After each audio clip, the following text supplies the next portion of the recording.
श्री बागेश्वर बालाजी की, सन्यासी बाबा की, दादा गुरु जी की, बोल बंसी वाले की, ऊंची अटारी वाली की, श्री वृंदावन धाम की, सभी ब्रजवासियों की, सभी पदयात्रियों की, गुरु और चेला की, आज के मेला की, भारत हिंदू राष्ट्र की, नमः पार्वती पते।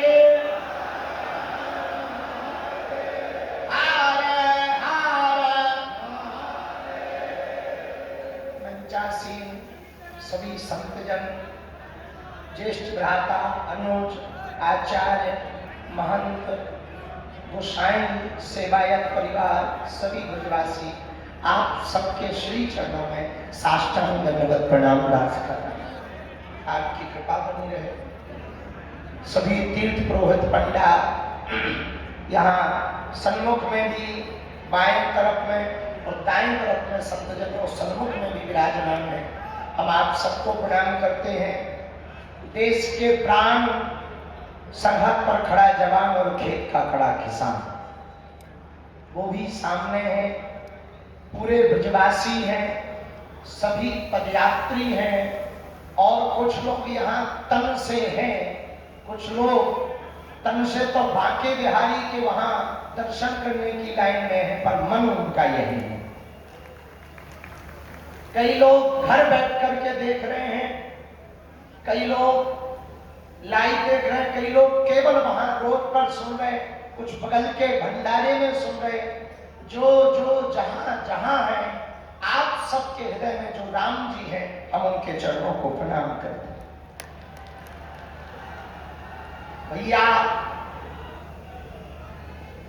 7 नवंबर वो तारीख थी जब 1966 में धर्म सम्राट स्वामी करपात्री जी महाराज गौ माता का आंदोलन लेकर दिल्ली गए थे और उन पर गोलियां चली थी। लेकिन 7 नवंबर 2025 वो तारीख थी जब प्रातः काल 10 बजे आदिशक्ति कात्यायनी माता मंदिर, शक्ति की नगरी से भक्ति की नगरी की पदयात्रा प्रारंभ हुई। माया की नगरी से माधव की नगरी तक की पदयात्रा प्रारंभ हुई। और अभूतपूर्व बात यह कि उस पदयात्रा का प्रारंभ वाल्मीकि भगवान के पूजन के साथ हुआ और पदयात्रा बड़ी, कभी जवानों को समर्पित की, कभी देश के किसानों को समर्पित की, कभी सिखों के 9वें गुरु श्री तेग बहादुर जी और उनके परिवार में जो हिंदुओं की रक्षा के लिए अपनी शहादत दी, उनके लिए समर्पित हुई। कभी शहीदों के लिए दिवसीय यात्रा रही। हर वर्ग, हर पंथ, सब संत, सभी मतों वाले, क्या बालक, क्या वृद्ध, जहां देखो दिल्ली, हरियाणा, उत्तर प्रदेश, सभी जगहों पर केवल और केवल पदयात्रा के साथ कदम से कदम सब मिला करके चल रही थी।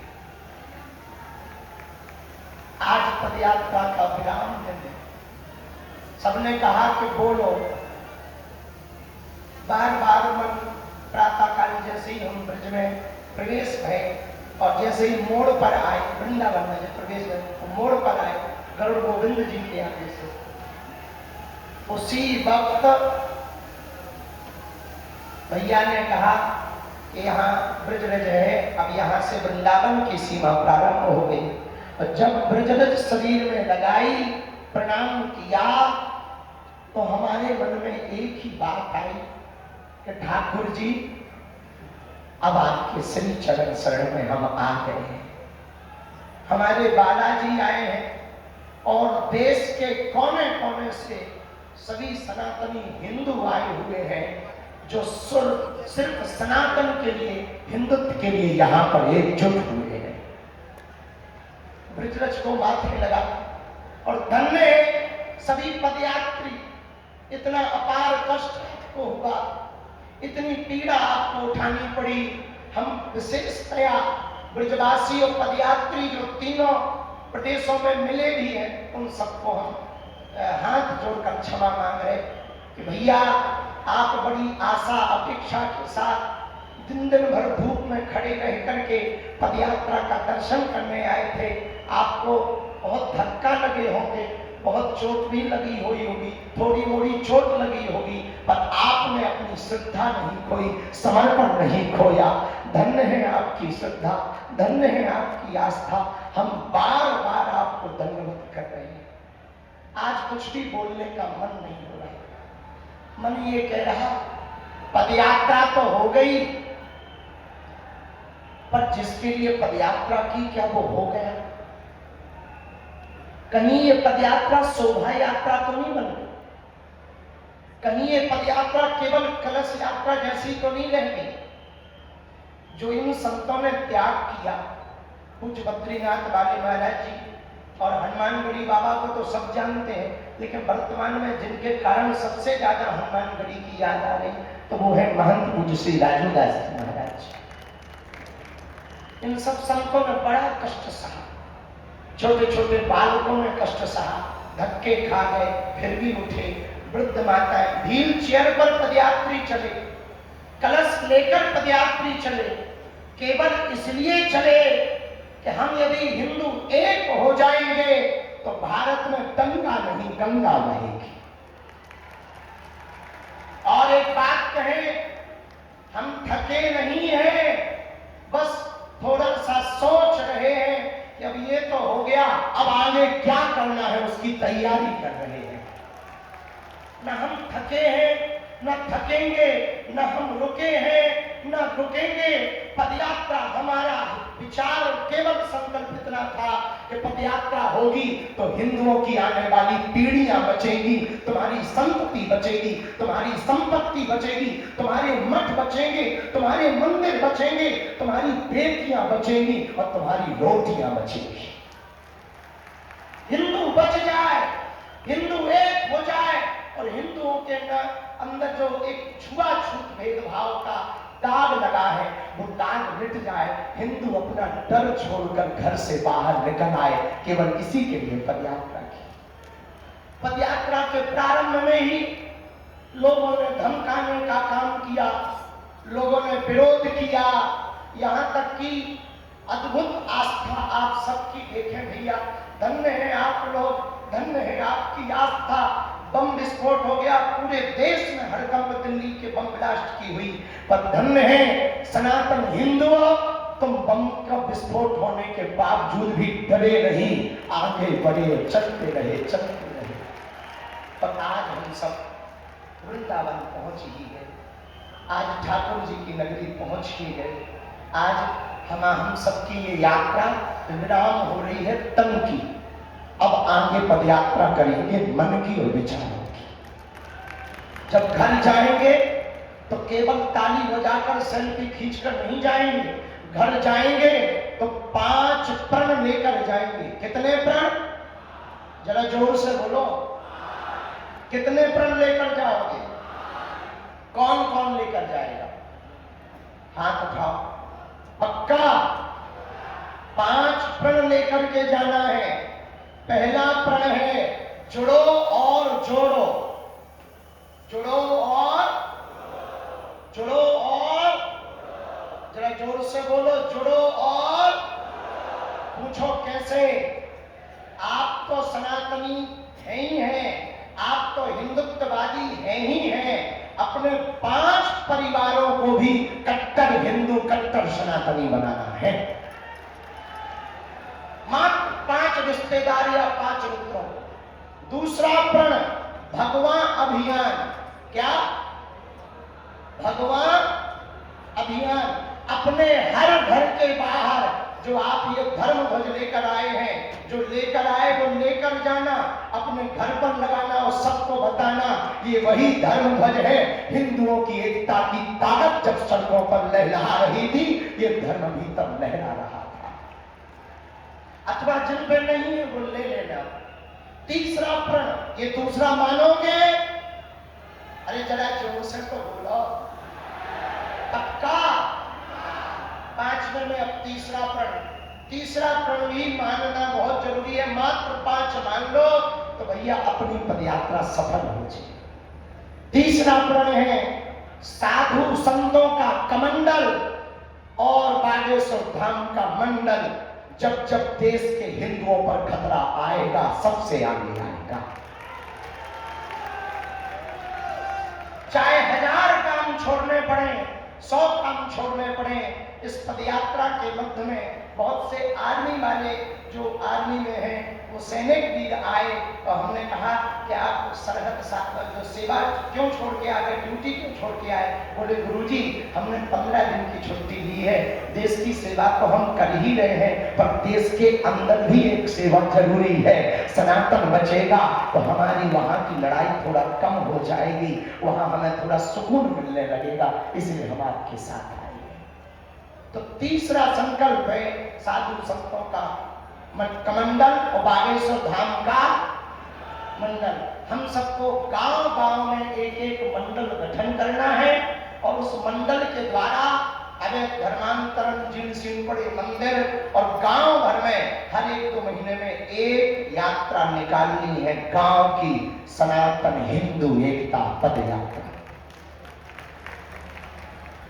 चौथा संकल्प और आवश्यक है, वो ब्रज में भी जरूरी, देश के कोने कोने में जरूरी, हर क्षेत्र में जरूरी है।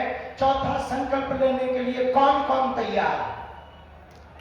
चौथा संकल्प है घर वापसी अभियान। जो अपने वाले चले गए उन्हें बुलाओ कि बेटा यही समय है, सही समय है, वापस आओ।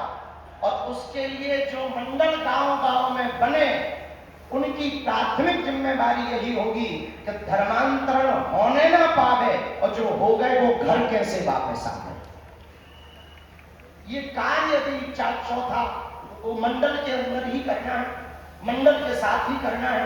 मंडल का मतलब बागेश्वर धाम में आप चाहे जिस मंडल से जुड़ जाना, अपना नया भी बना लेना, पर मंडल इसके लिए बनाना कि हमारे पहले गांव में एकता हो। गांव में एकता होगी तो शहरों में होगी, शहरों में होगी तो प्रदेश में होगी और प्रदेश में होगी तो देश में एकता होगी। और 5वां और अंतिम संकल्प कौन कौन पदयात्री लेकर जाना चाहेंगे? जय श्री राम जरा बोल के बताओ। जय श्री राम बोलो। भारत देश में जितने तीर्थ हैं, जिन पदयात्रियों के पास नजदीक में जो तीर्थ है, उस तीर्थ देवालय मंदिर के आसपास भारत में मांस मदिरा की दुकान नहीं होगी। जहां भगवान होगा वहां दुकान नहीं होगी। और ब्रज के लोग आए हैं, हम 150 किलोमीटर चल के आ गए, थके तो नहीं है, बुखार आया अपने आप लौट के चला गया कि बाबा तगड़ा है। बीच में बम विस्फोट हुआ, आतंकवादियों का खतरा आया, अपन ने उसी समय फिर से उनको भड़काया। वो समझ गए कि चाहे जो कर लो ये बाबा की फौज रुकने वाली नहीं। आगे बढ़े, कई विधर्मी आए, उन्होंने केवल बातों से धमकाया, फिर भी ना पदयात्री रुक पाए क्योंकि ये सब सनातनी पक्के थे। और हमको लगता है भैया ऐसा हमने तो अपने जीवन में पहली बार देखा, और उसमें बहुत कृपा की ब्रज ने, दिल्ली ने, हरियाणा ने, सभी जनों ने, पर विशेषतया जो ब्रज ने कृपा की वो किसी ने कृपा नहीं की। लेकिन यहाँ ब्रजवासी कितने बैठे? अच्छा तो वही तो है।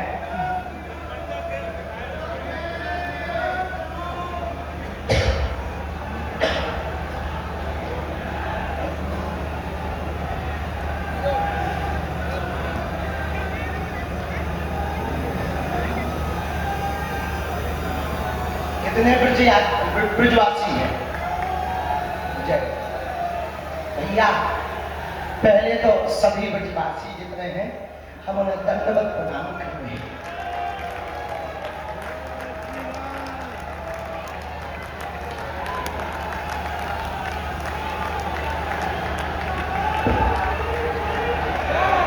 आपने जो कृपा की, आपने जो आशीर्वाद दिया, आपका ढोल है, किसका ढोल है?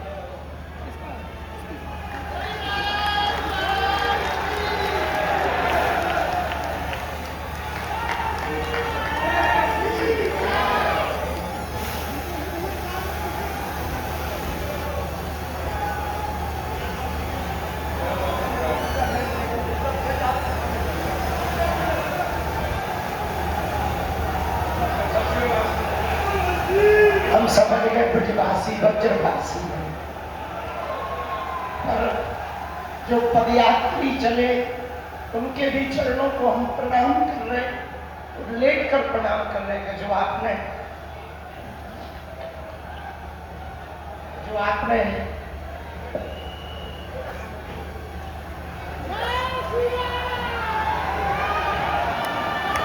जो आप सबने बताया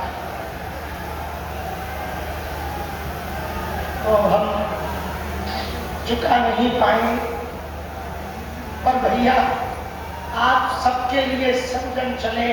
अब ब्रजवासी हमको एक आशीर्वाद और दे दें तो हमें लगेगा हमारी पदयात्रा सफल हो गई। नहीं तो हमको लगेगा कि आशीर्वाद तो मिला, थोड़ी हमारी ही चूक रह गई। अब वो हमको आशीर्वाद चाहिए कि भले ही आप कुछ भी करो, ब्रजवासी जो करने पर लग जाए, आगे बढ़ जाए, वो कभी फेल नहीं होता है। जब ठाकुर जी को गोवर्धन पर्वत आप सबने उठवा दिया, बड़ी बड़ी लीला करवा दी, एक वचन दे दो जहाँ वृंदावन में अंदर जाते ही पूज्य बाबा प्रेमानंद जी परिक्रमा के लिए मुड़ते हैं, वहां भी एक मदिरा की दुकान है। छठी कड़ा में प्रियाकांत के पूर्व में जहाँ मुड़ते हैं उसके कुछ दूर पूर्व ही मदिरा की दुकान है। हम चाहते हैं इतना आशीर्वाद दे दो कि हमें आप जब बुलाओगे हम आते रहेंगे। आप एक वर्ष के अंतर्गत उन दुकानों को बाहर निकालने का संकल्प ले दो। चाहे जो करना पड़े, जिसकी दुकान है हाथ जोड़ने पड़े, जो दुकान लगाए हम उसके पैर पकड़ने को तैयार है। पर ब्रज हमारा प्राण है, कृष्ण हमारे प्राण है। उनकी भूमि पर यदि मदिरा बिकेगी तो पदयात्री और परिक्रमा वासियों के दिल में क्या बात जाएगी प्रभु के प्रति और ब्रजवासियों के प्रति।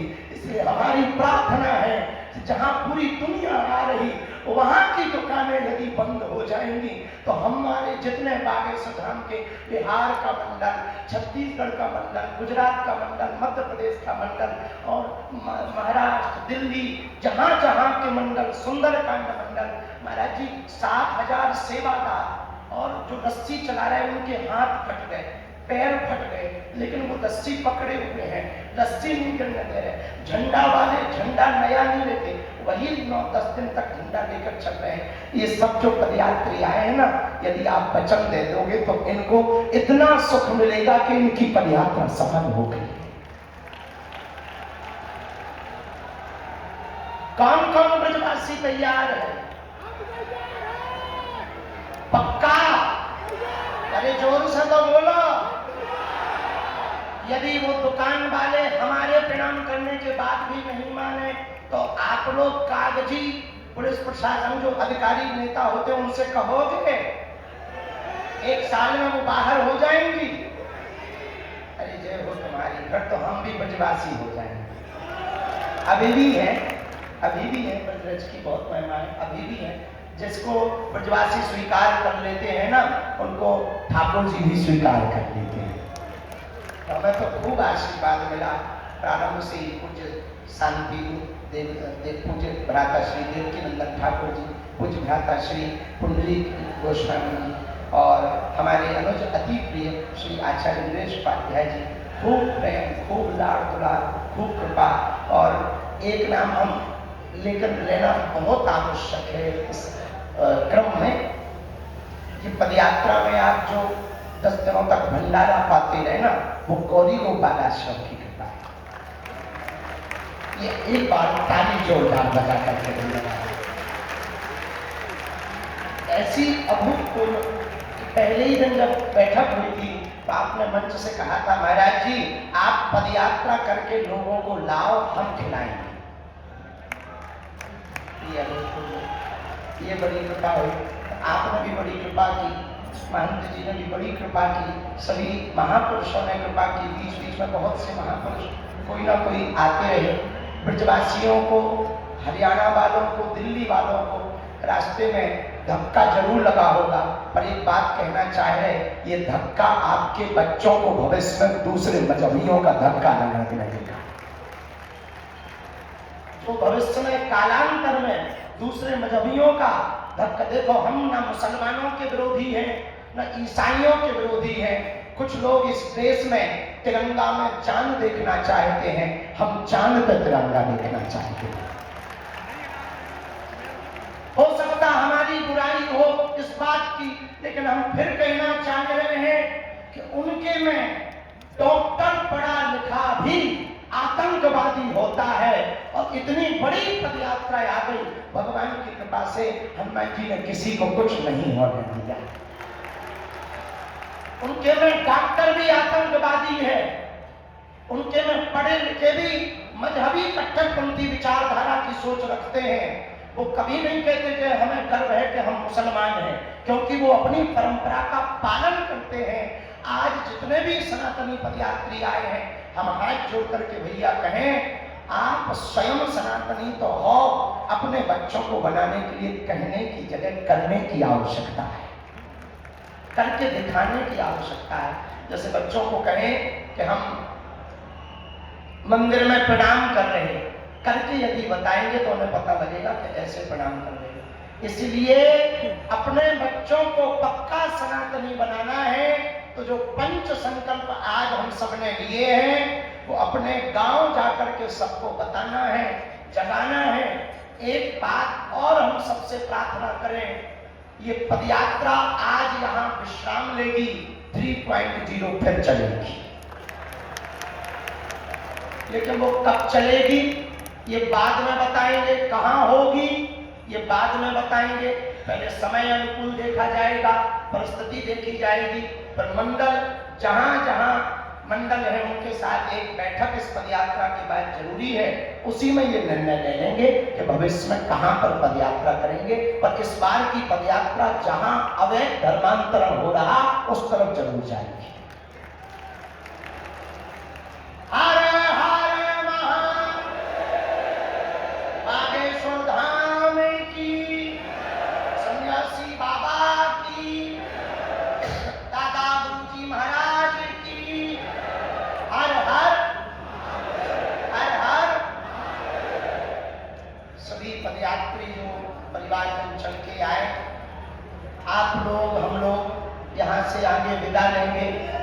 विदा लेने के पूर्व में हनुमान चालीसा का पाठ करके जाएंगे और जो संकल्प यहाँ पर लिए, जो यहाँ पर उपस्थित हैं वो इस बात को भी सुने कि ठाकुर जी के मंदिर में यदि आपके दर्शन ना हो पाए तो मन परेशान ना रखना, हम आपके बदले प्रणाम कर आएंगे। और जिन पे साधन है वो गोवर्धन जी के दर्शन कर आना, क्योंकि ठाकुर जी स्वयं ब्रजवासियों को लेकर के गिरिराज जी की पूजा कराने जाते हैं। तीसरी बात, आप सब जब घर जाएं तो जो आज 5 संकल्प लिए हैं उन संकल्पों को आप दोहराएं जरूर, अपनी बैठकों में, अपनी बातों में सबसे कहें भैया ये जो पदयात्रा हम सब करके आए हैं अपने लिए नहीं, आने वाली पीढ़ियों को बचाने के लिए पदयात्रा है। अब यदि देश को बचाना है तो 5 सूत्र संकल्पों के साथ हम लोगों को गांव गांव में एक मंडल बनाना है। यदि एकजुटता होगी, आप एक होंगे तो दुनिया की कोई भी ताकत आपका बाल बांका नहीं कर पाएगी। हिंदुओं, आप इसलिए परेशान हो क्योंकि कहीं जातियों में बटे, कहीं भाषावाद में बटे, कहीं क्षेत्रवाद में बटे। हम सनातनी हैं, हम हिंदू हैं। मेरा रंग रंग हिंदू, मेरा तन मन हिंदू, मेरा जीवन हिंदू, मेरा परिचय हिंदू। हम हिंदू हैं, हिंदुस्तान हमारा है। बस इस भाव के साथ यदि हम सब जिएंगे तो वो दिन दूर नहीं जब भारत हिंदू राष्ट्र होकर के रहेगा। और एक बात सुनो, इस पदयात्रा ने अनेकता फैलाने वालों के मुंह पर तमाचा मारा है। जब लाखों सनातनी सड़कों पर चले तो मानो एकता का समुद्र बहता चला जा रहा हो, ऐसा दिखाई पड़ा। और जो कट्टरपंथी विचारधारा के लोग थे उन लोगों ने भी अंततोगत्वा हार मानी और मुसलमान धर्म के लोगों ने भी पदयात्रा का स्वागत किया। यह पदयात्रा आपकी एकता के कारण, आप सबके इतने समर्पण के कारण सफल हो पाई है। हमारी प्रार्थना है जैसे आज आप पदयात्रा के लिए एकत्रित हुए, किसी भी हिंदू के ऊपर सनातनी पर कोई हमला होना, तो यदि आप उनके लिए ऐसे एकजुट हो जाएंगे तो भारत में देश विरोधी और सनातन विरोधी रह नहीं पाए। ये पदयात्रा की सामाजिक समरसता भोजों ने गांव-गांव में संकल्प दिलाया कि हम भेदभाव नहीं करेंगे, छुआछूत नहीं करेंगे। रामानंदाचार्य भगवान ने कहा, हरि को भजे सो हरि को होई, जात पात पूछे नहीं कोई। जो भगवान का भजे सो भगवान का ही होता है, कोई ऊंच नीच नहीं, कोई छुआछूत नहीं। ऐसे 28 जगहों पर सामाजिक समरसता के भोज हुए इस पदयात्रा में। जब 5 करोड़ की आबादी के बीच से ये पदयात्रा निकली तो चारों तरफ संतों का साथ, संतों का हाथ, महात्माओं का साथ, ब्रजवासियों का साथ, हरियाणा वालों का साथ, दिल्ली वालों का साथ, हाथ में हाथ था। वहां ना जात थी ना पात थी, केवल हाथ में हाथ था एकता का, सनातनी एकता का। और इस पदयात्रा का एक लाभ और हुआ। इन 10 दिनों में जो हिंदुओं को गलत समझते थे उनके मुंह पर तमाचा लगा कि तुम्हारी जब यात्राएं निकलती हैं तो गजवाए हिंद के नारे होते हैं या मारने काटने सरतम से जुदा करने की बातें होती हैं, लेकिन हमारी जब यात्रा निकलती है तो केवल भगवान की चर्चा होती है, एकता की चर्चा होती है, राम की चर्चा होती है, राष्ट्र की चर्चा होती है, वसुदेव कुटुंबकम की चर्चा होती है। इस समय शांति की बात करते हैं और कुछ लोग ऐसे हैं इस देश में यात्रा करके मजहबी कट्टरपंथी लोग विश्व में अशांति की बातें करते हैं। हम हिंदुओं से कहेंगे यदि आप एकजुट रहेंगे तो हमारे गुरुजी वाला सिद्धांत सिद्ध होगा कि यदि तुम छेड़ोगे तो छोड़ा नहीं जाएगा। इस पदयात्रा से एक लाभ और हुआ। तुम्हें जल्दी तो नहीं है, हमें ऐसा लग रहा क्या क्या बोल बहुत रह गए ऐसे बोलने को, अनुभव रह गए, फिर मन कर रहा ये बोल दो, फिर मन कर रहा अब बोलना क्या है, चुप होने में फायदा है। तो चुप हो जाए कि बोले? बोले सुनो भैया इतना ही बोल रहे, ये पदयात्रा रुक ना जाए, हम यहाँ से घर जाएं तो अपने गांव में कर लेना, अपने जिला में कर लेना, अपने प्रदेश में करना, ताकि वहाँ यात्रा, एकता की यात्रा का सूत्र गांव-गांव चला जाए। तब आप जब घर जाएं तो इतना कहना कि हम पदयात्रा से, लोग पूछेंगे क्या लेके आए, कहना पदयात्रा से हिंदू एकता के लिए फिर से पदयात्रा लेकर आए। और हम इस पदयात्रा की एक बड़ी खूबी रही, छोटे बालकों से लेकर के वृद्ध भी थे, आर्मी के जवान भी थे, एक दिन हल लेकर के किसान भी थे, एक दिन सभी सिखों के सभी गुरु और गुरु ग्रंथ साहब का अनुसरण करने वाले सभी अनुयायी थे। जब पदयात्रा आगे बढ़ रही थी सभी वर्गों के लोग थे, बूढ़ी बूढ़ी माताएं थी, वृद्ध वृद्ध दादाजी भी थे, भारत से भी थे, विदेशों से भी थे, संत भी थे, महंत भी थे। लेकिन एक बड़ी अद्भुत बात थी इस पदयात्रा में जो हमको देखने को मिली। अन्य मजहबों के लोग, बड़े बड़े ऊंचे पद पर बैठे लोग जब पदयात्रा में आए तो वो भी सड़क पर बैठे और गांव का सबसे गरीब आदमी भी उनके बगल में सड़क पर बैठे।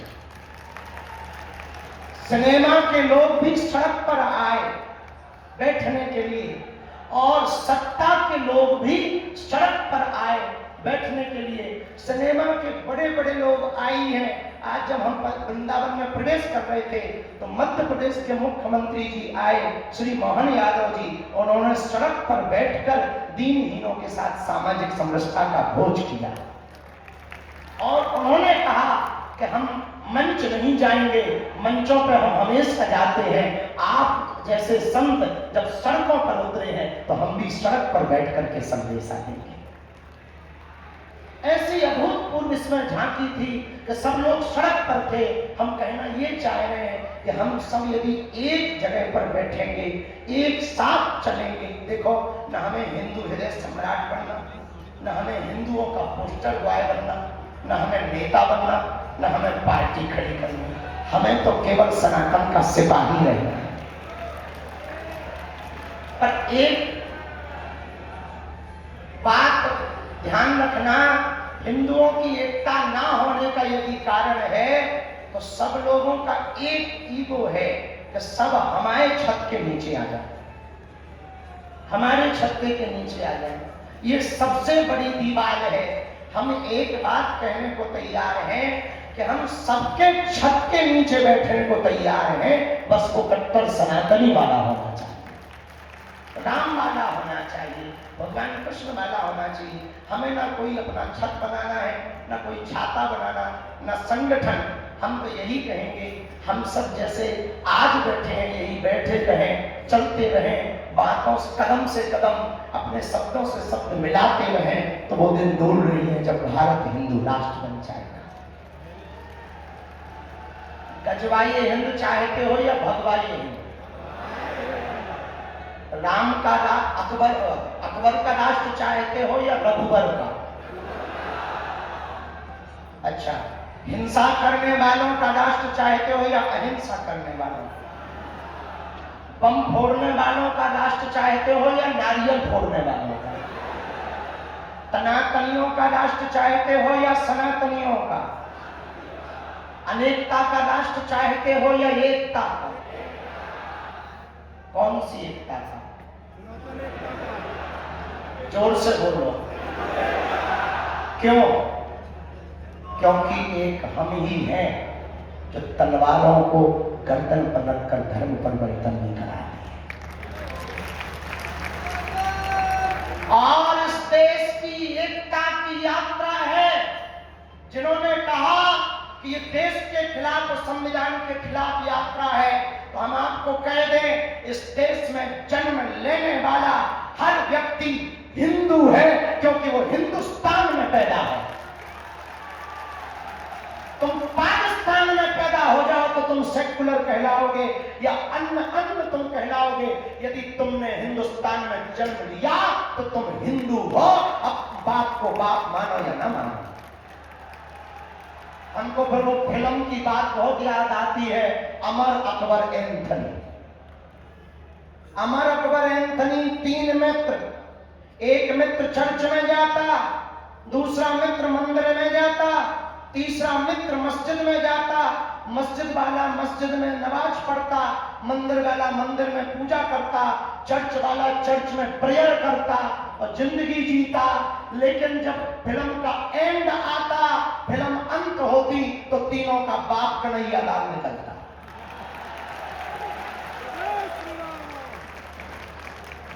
बताओ, जिंदगी निकल गई।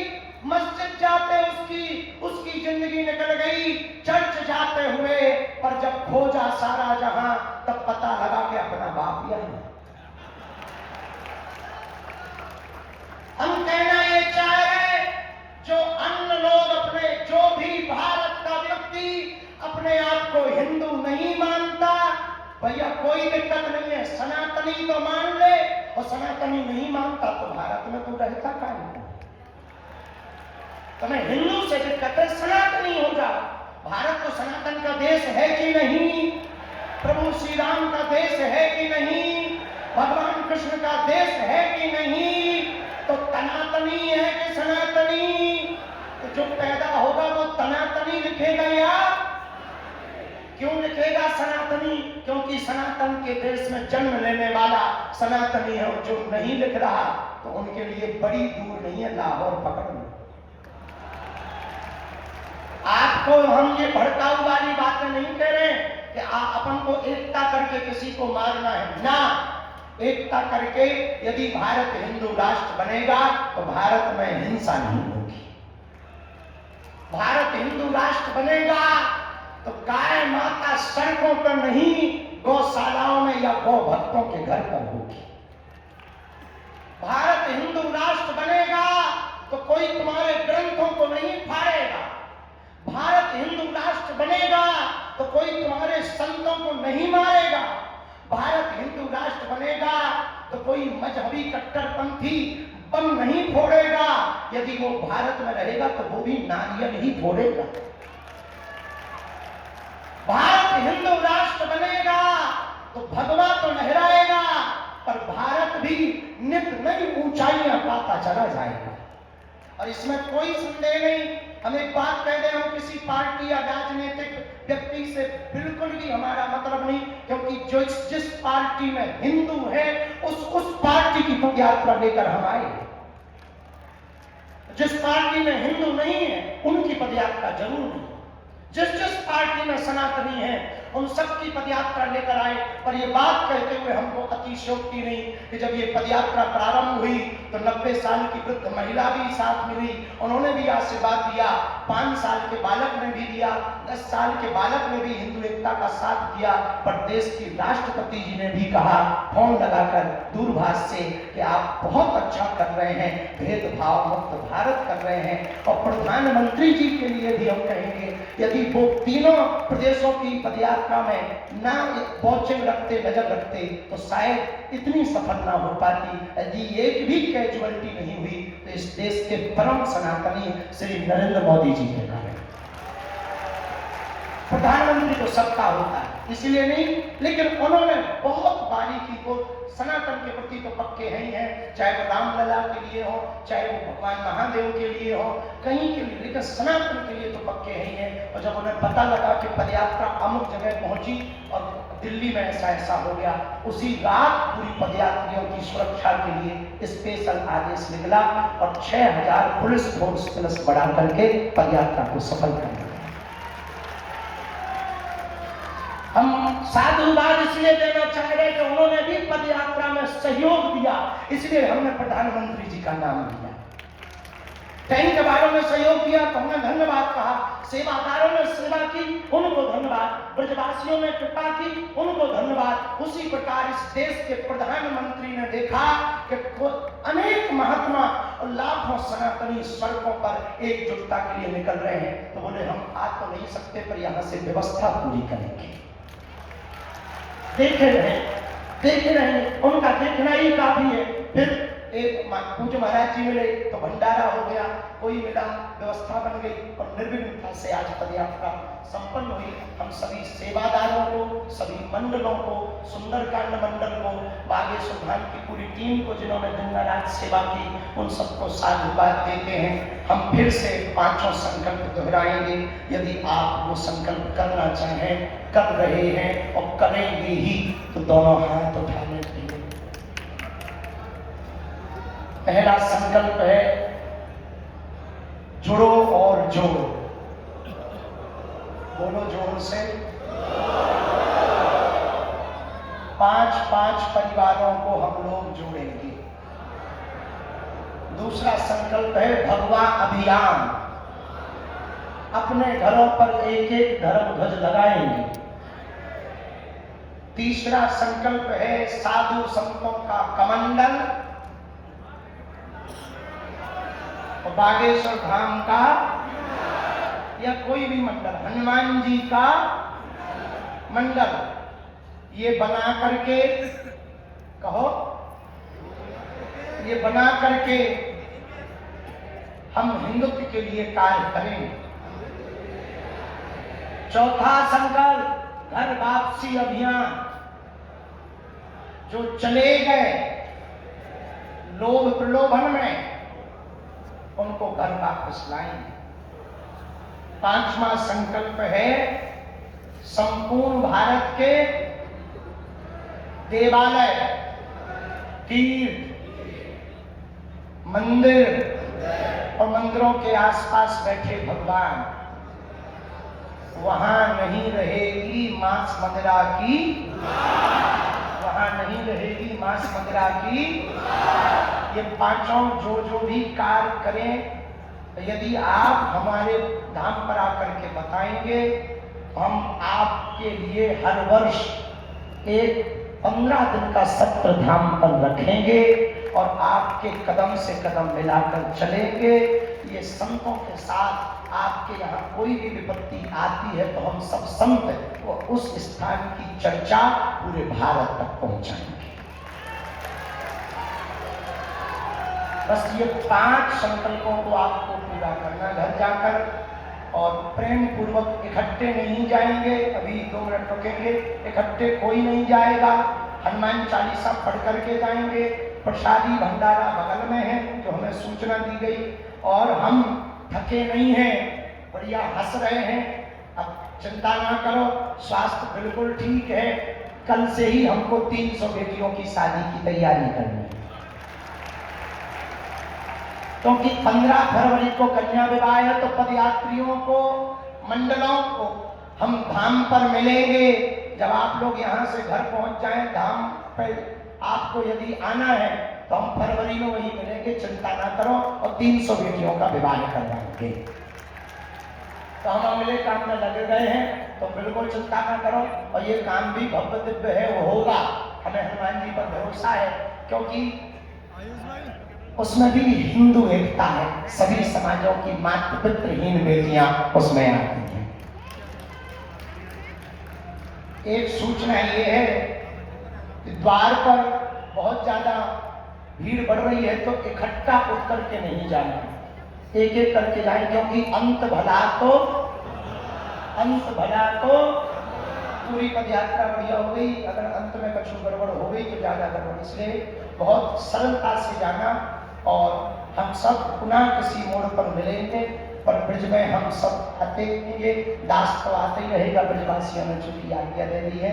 हम सभी महापुरुषों के चरणों में, शासन प्रशासन को भी धन्यवाद। एक बार जोरदार ताली बजा करके पुलिस प्रशासन का, मीडिया का, यूट्यूबर का, जिन्होंने बहुत कार्य किया, जोरदार ताली बजा करके उनको धन्यवाद दे दीजिए।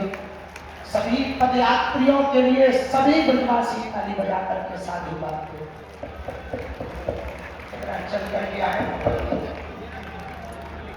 अब हनुमान चालीसा के पाठ के लिए हम सब, पहले ही तुम तो खड़े हो गए, खड़े होने की जरूरत ही नहीं है। हम सब हनुमान चालीसा का पाठ गाएंगे। भैया एक भैया तो वहां पर महाराज जी के पास में माइक पहुंचा। हाँ जी महाराज जी, आप तब तक हम सामने कर